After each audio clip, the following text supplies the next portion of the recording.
Welcome everyone to today's Physics with Edric. Today we will be talking about forces on a car turning at a banked circular curve.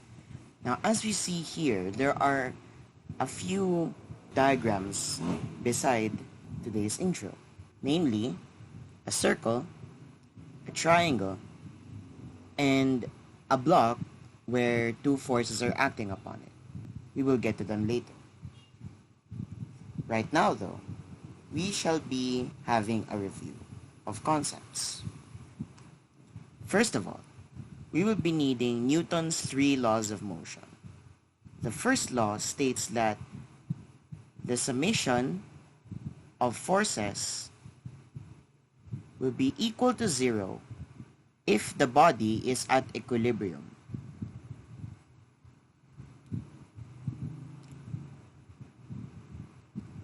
The second law states that the summation of forces, if unbalanced in a body, is equal to the mass of the body multiplied by the net acceleration of the body or of the system. And finally, the third law states that for every action, there is an equal and opposite reaction. Meaning, if there's an action force, if it is at equilibrium, there will also be another action force or a reaction force that has the same numerical magnitude but different algebraic sign. Lastly, we will also be talking about centripetal force.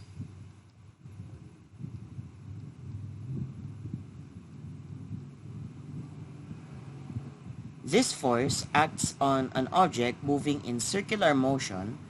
I apologize for my drawing of a circle. Let's make it a bit bigger.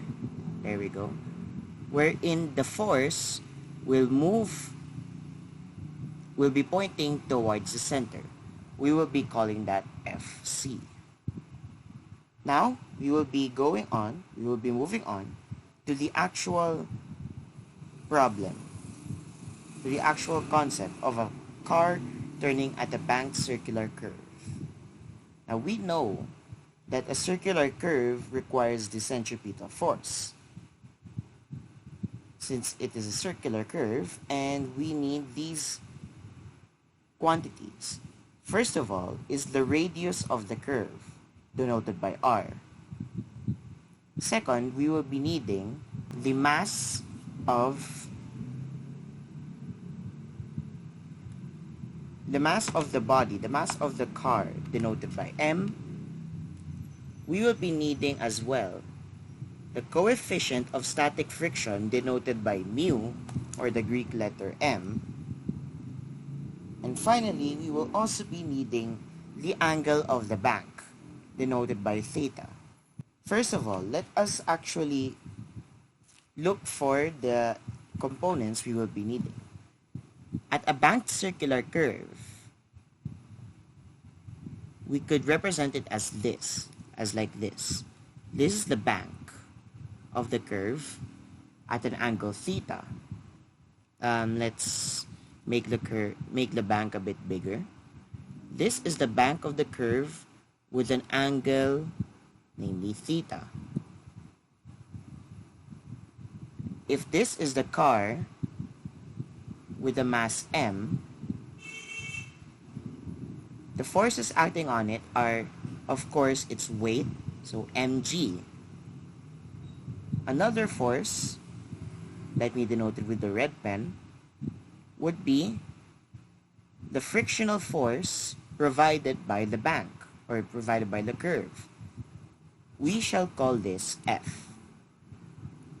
And lastly, denoted by the blue pen, the normal force applied by the ramp on the car. And that is not a good line.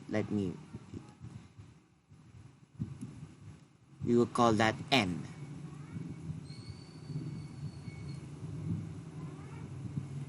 But we're not yet done with the free body diagram. We will be splitting N and F into their component parts. So this also having an angle of theta, this will be N cosine theta. And this vector will be, let me make it a bit longer, this vector will be N sine theta. Same goes for friction. This will be F sine theta. And this will be F cosine theta. Now, if you're going to be wondering, the radius, the center of the circle, the center of the circular curve will be here. So, this whole thing, this whole vector right here, we could equate it as the centripetal force, since this is going towards the center. Now, how are we going to compute for the frictional force and the normal force? Those are what we need first. Let us use Newton's second law of motion for that. According to Newton's second law of motion, an unbalanced force will be equal to the mass of the object multiplied by the total acceleration. Now, we could say that using Newton's first law of motion, we could say that the centripetal force would be equal to the x component of the friction plus the x component of the normal force. Let me just move the whole thing for a bit. Okay, there we go. This is in the x direction, in the x-axis. For the y-axis, we know that this will cancel out since the car should not go above the ground or below the ground. So this should stay 0 or at equilibrium.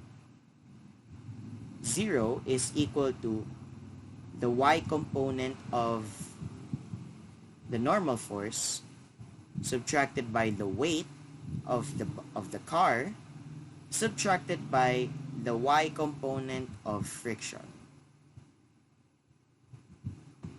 As we know, using previous equations, we know that centripetal force is equal to the mass of the body. Oh, I forgot, we also need the velocity of the body here, multiplied by the square of the velocity of the body all over the radius of the circle. So here, we can say that mv squared over r is equal to f cosine theta plus n sine theta. Now let's try to look for f. So f cosine theta is equal to mv squared over r minus n sine theta. Dividing by cosine theta, we would get f is equal to mv squared over r cosine theta minus sine theta over cosine theta, that's equal to tangent theta. So, minus n tangent theta. Now, let's look at this, at the y component. Okay? F sine theta. Actually, I think we're looking for the normal force here now. Sorry. So anyway, F sine theta is equal to N cosine theta minus mg. Okay. Dividing both sides by sine theta, we get F is equal to N over tangent theta minus mg over sine theta. Now we can combine the two equations. We will get mv squared over r cosine theta minus n tangent theta equals n over tangent theta minus mg over sine theta. Now let's just move the variables around.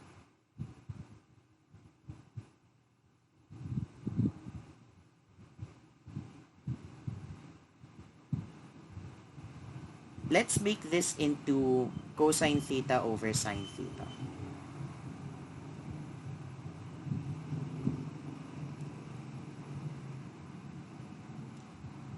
And let's make this cosine theta over sine theta. No, sorry. Should be sine theta over cosine theta.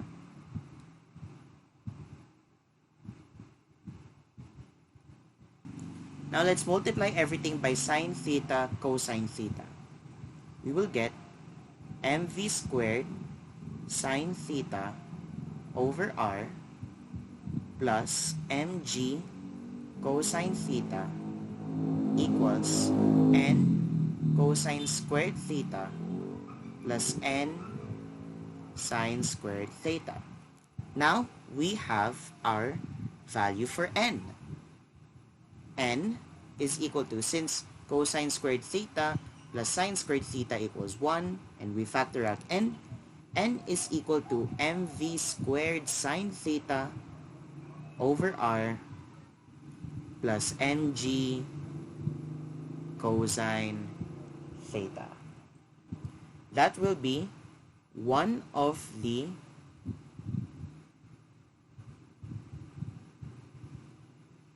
equations we will use. Now going back to our f, we now have a value for n. Okay?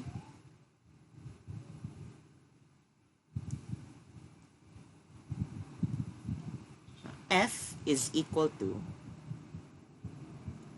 let's rewrite it here. F is equal to, as far as I remember, it's n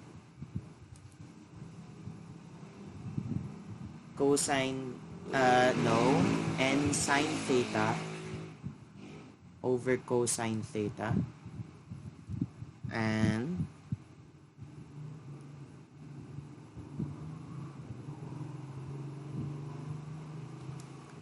sorry.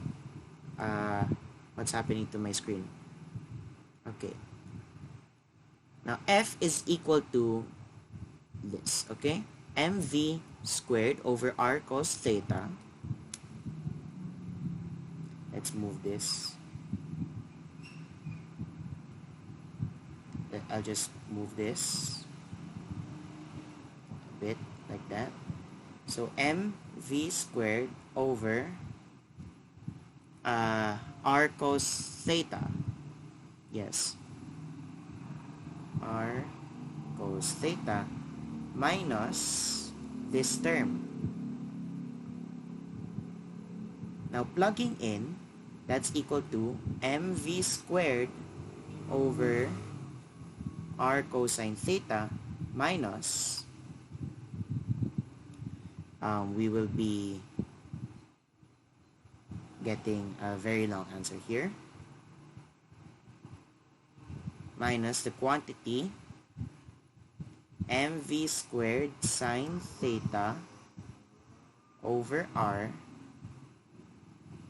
times sine theta over cosine theta minus, since we're adding here, we need to subtract here, minus mg cosine theta times sine theta over cosine theta. Now this just cancels out. Now we can do f is equal to mv squared over r cosine theta,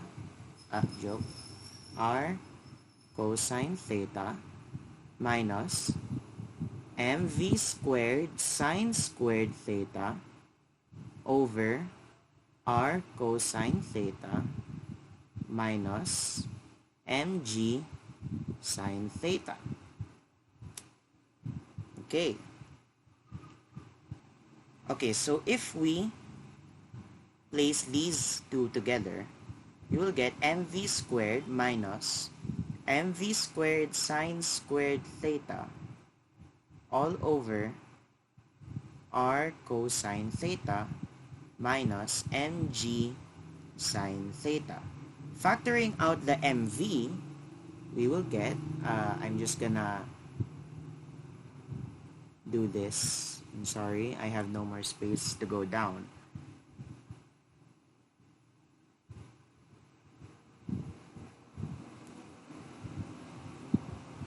I have no more space to go down, so I need to just adjust it. We will be getting this, mv squared times the quantity 1 minus sine squared theta. Now this 1 minus sine squared theta, that's equal to cosine squared theta.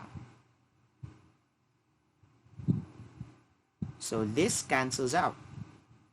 So f is equal to mv squared cosine theta over r minus mg sine theta. Now we got our equations for frictional force and normal force here.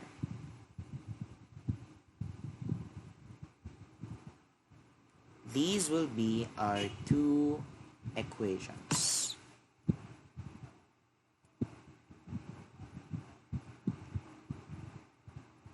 Now then, let us proceed to one problem. It says here, a 180 kilogram motorcycle, so our mass is 180 kilograms, is merging onto a highway on a banked curve. The curve is banked 7.1 degrees from the horizontal, so theta is equal to 7.1 degrees, and is rated at 16 meters per second. The motorcycle takes the bank turn at 20 meters per second, so our velocity is 20 meters per second. The rating is equal to 16 meters per second. Later, we will talk about what this rating means. If the radius of the curve is 210 meters, what is the coefficient of friction between the two surfaces? Now, we are looking for mu. We are looking for the coefficient of friction. The coefficient of friction will always be equal to the force of friction divided by the normal force. This is what we will look for. Now, we already have theta, we already have the mass, we have the velocity, and we have the radius. Now, how about this velocity rating? Well, if the velocity, our velocity v, let me write that again. If our velocity v is less than or equal to the rated velocity, then there will be no frictional force. However, if the velocity is greater than the rated velocity, then the frictional force would also be greater than 0. This is basically what the rated velocity means. The rated velocity is the maximum velocity an object can go, whether it be a car, a bus, or a motorcycle. It's the maximum velocity in which the vehicle can move on the bank curve, and friction will be negligible. So let's erase that. And now let's look first for F. F is equal to mv squared, so m is 180, v is 20 squared. Now cosine 7.1 degrees all over our 210 meters minus 180 kilograms. We are going to be using g is equal to 9.81 meters per second squared multiplied by sine 7.1 degrees. Pause the video now so you could try to calculate this. For the answer, the frictional force will be equal to approximately 121.97 newtons. Make sure you get the unit correctly. Now, for our normal force. Our normal force is equal to mv squared sine theta. So, m is 180, v is 20, of course, then v squared is 20 squared. Then sine 7.1 degrees. All over 210 meters, which is our radius, plus mg cos theta, plus 180 kilograms times our 9.81 meters per second squared times cosine 7.1 degrees. Pause the video now to calculate for the answer.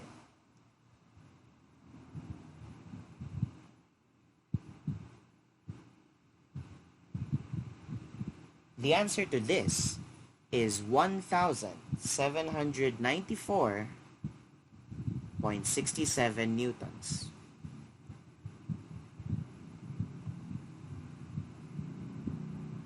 Now, we have the frictional force and the normal force.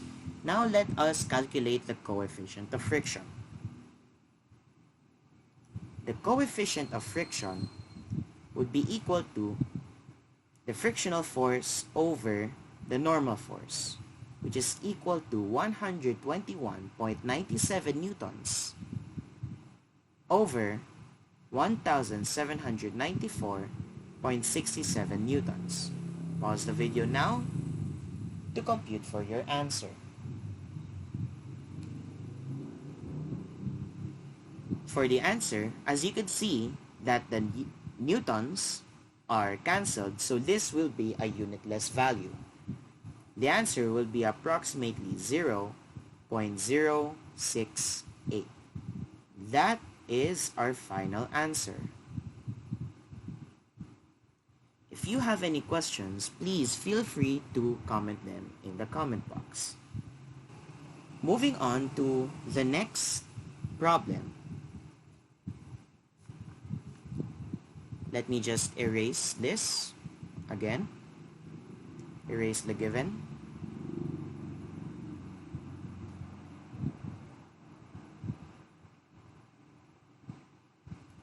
Erase our working equation.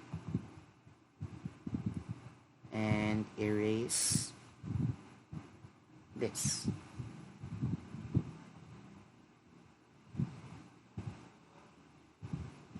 Oh, no, I don't want that. Okay, good.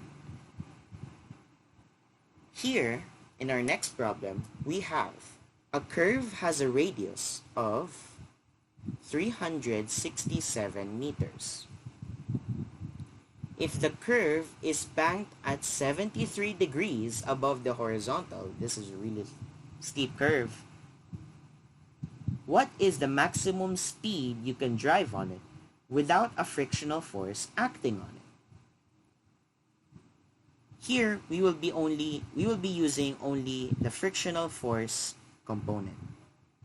So our frictional force is equal to 0, which is also equal to mv squared cosine theta all over the radius minus mg sine theta. Now, we're only given the radius and the angle of the inclination, but here it says we need mass. We will get to that soon. We could add mg sine theta on both sides, which makes mg sine theta equal to mv squared cosine theta all over r. We're gonna be looking for theta. We're gonna be looking for speed. We could divide both sides by m, so this cancels out. So g sine theta is equal to v squared cosine theta over r. Multiplying both sides by r over cosine theta, we will get rg sine theta over cosine theta equals v squared. We would like our speed to be a positive number. So we're only going to take the positive square root of rg tangent theta, since sine theta over cosine theta is equal to tangent theta. That would be equal to our speed. Adding in the values, we have r is equal to 367 meters, gravity, which is 9.81 meters per second squared, and multiplied by tangent 73 degrees. Of course, we have to take the square root of the product. Pause this video now if you want to work the answer out yourselves.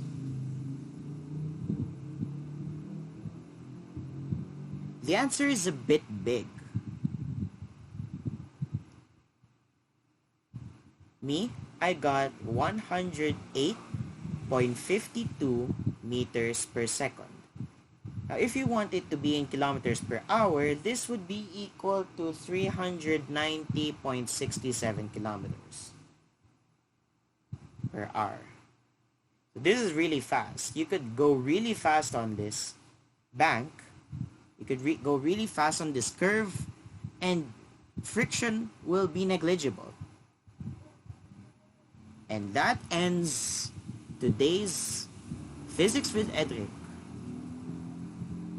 Forces on a car turning at a banked circular curve. Thanks for watching.